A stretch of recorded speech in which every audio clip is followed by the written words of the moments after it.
සුබ දවසක් වේවා යාළුවනි. මම ඔයාලට අද හොඳ දෙයක් පෙන්වන්න යන්නේ, ලස්සන දෙයක්. අපි ගිහිල්ලම් බලමු එහෙනම්. මේ තියෙන්නේ යාළුවනේ සුමනසිරි මාමලක් ගෙදර තියෙන මිරිස් ගල.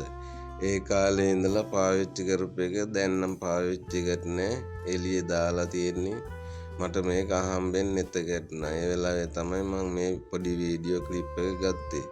අද කාලේ නම් මේ ළමයින්ට දැක ගන්නත් හරි අමාරුයි මේවා. බලන්නකෝ ඒ කාලේ තිබුණු නිර්මාණ වල හැටි. ලස්සනට තියෙනවානේ. මිරිස් අඹරලාම තමයි ඔය ගල් ගෙවිලා තියෙන්නේ. ඉතින් ඒ කාලේ මෝල් මිරිස් කුඩු කොටා ගන්න මෝල් වල නැතුව තිබිලා මේකෙන් තමයි අඹරලා තියෙන්නේ. ඊළඟට අපි බලමු සිරිපාලා එලා ගෙදර තියෙන කුරක්කන් ගල.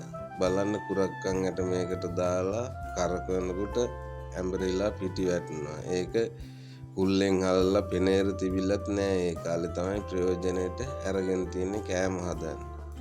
බලන්නකෝ ඒ කාලේ මිනිස්යන්ගේ නිර්මාණ. ඒ වගේම ඉතින් මේ මිනිස්යන්ට හයියක් තිබිලා තියෙනවා ඒ කාලේ මේ ගල් උස්සන්න.